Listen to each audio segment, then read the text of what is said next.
Recording in progress. Now we can start. Hello, everyone. Welcome to this press conference. Now we are going to start with some questions in the call. Pedro, you got the first question. Yes, hello. Hello, guys. Can you hear me? Yeah. All right, perfect. Pedro Romero, independent journalist. First and foremost, got to give you the commiserations on the serious loss and subsequent elimination from this competition. And, hopefully you guys can bounce back sometime in the future, much sooner rather than later, of course.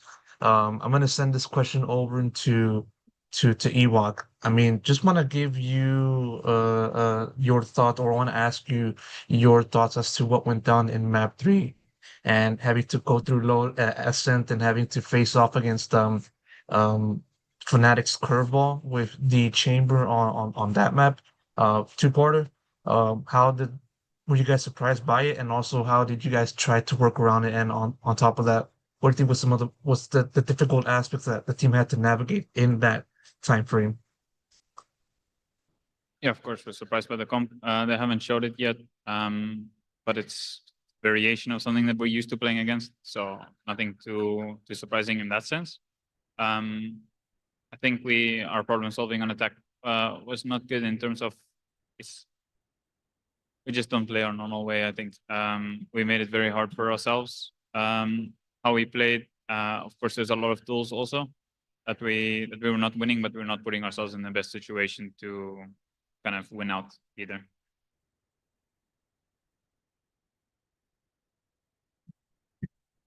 Pedro, do you have a follow question? Well, it seems not. So, Procesa, you go next.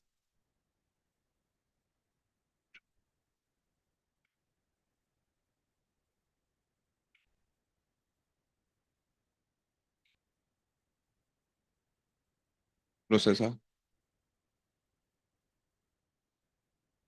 Oh, sorry. Okay. Can you hear me now? Yes. Yeah. All right. Sorry. Commiserations for the loss.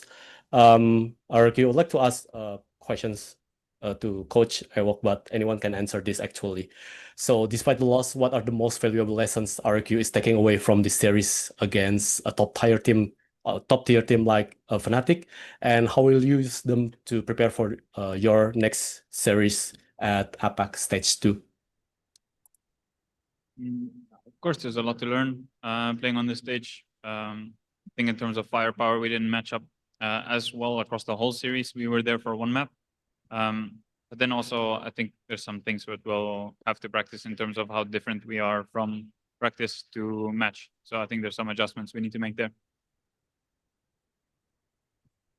All right. We'll ask questions in Bahasa Indonesia untuk Cahya sama David. A tough loss actually buat kalian. Ini adalah performance kalian yang bisa dibilang kurang menyenangkan tentu saja bagi kalian. Tapi apakah kalian punya pesan yang ingin disampaikan kepada Kingdom di Indonesia yang saat ini menyaksikan siaran press conference, apalagi sekarang di Indonesia sudah jam 4 pagi. Mungkin ada yang pengen disampaikan? Sorry aja sih kita nggak bisa perform dengan baik kayak tim Pasifik yang lain. Terus makasih banyak yang udah support kita. Tadi kita juga lihat kayak beberapa orang Indo di sini. Seneng banget kayak bisa lihat orang Indo di sini nonton Masters kan. Kita bakal coba buat perform better next time. Thank you yang udah support. Thank you. David? Sebelumnya sorry buat fans RRQ Kingdom terutama, apalagi yang udah nonton belain sampai pagi-pagi. Sorry kita belum bisa kasih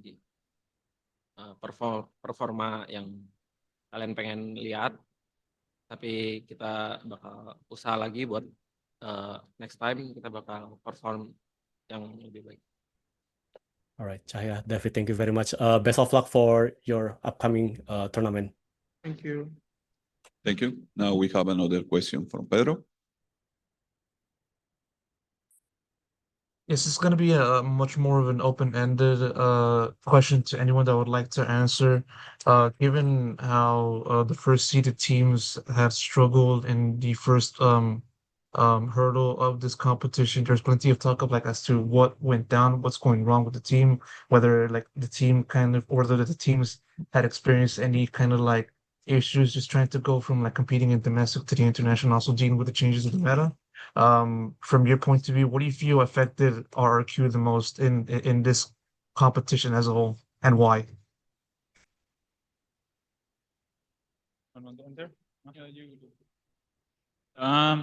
Definitely think there's a difference between playing the group stage. But I don't want to use it as an excuse. I think the level that we played at wasn't high enough. So I think there's a possibility we even go out in groups if we play this level, to be honest. That's just on us. I don't want to put blame on anything else or make excuses from first seed or whatever. I don't think that matters. FNATIC played a better game today. They were first seed as well. G2 won as well. So they played better than their opponent, and we weren't better than our opponent today. I think that doesn't matter if we were first seed or not. I want to ask one more question, if that's fine with you all. Yes. You guys can hear? Given from what you've Cannot. look, can you hear me? I cannot hear anything. How about the rest of the other guys? Yes, I can hear. Yeah, I can. Okay. All right. Given the opponents that you guys faced in this competition, what do you feel has been the biggest thing that stood out to you, to the players and also as the coach in terms of like the gap from like where you guys are currently at right now and the opponents in terms of level and the like? I think we just got out aimed, to be fair. Because on this series, for example, Asan, I think we just got out aimed really badly. Because I don't know if everyone think the same thing as well. But other than that, I think it's pretty much on the same level how they play, Like they played super good. Like we just played really bad. There's nothing other than that. Thank you so much. Now we are going to take some questions here in the room. Yo, Nerdscast, independent caster and journalist. Sorry for the loss, homies. I'm gonna try to keep it a bit lighthearted. All you guys got glasses, and as a fellow glasses wearer, I wanted to just kind of ask who has like the worst prescription potentially, and who has the coolest set of glasses, in your opinions. I think We can. Oh yeah, sorry. I think Kong has the worst prescription. I was gonna say if pushy or crazy, if you guys want to chime in, get some more people talking, love to hear from you. I think the best one is Xpero. Xpero has the best stuff. Really care about it. Yeah. So I don't know. the glass is just to see. Yeah, so but- I don't really care much. So Crazy Guy has the best, like the worst prescription. I Oh. think the best style is Xpero or Ewok. Yeah. I don't even know what the question is. Like you cannot hear. Oh, it's just like Yeah. whose glasses? Let's just keep it funny. Who's Keep it a little light. The next question is for Jemkin. As a fellow, Ukrainian growing up in a Slavic household, just want to know if you have a favorite food from back home.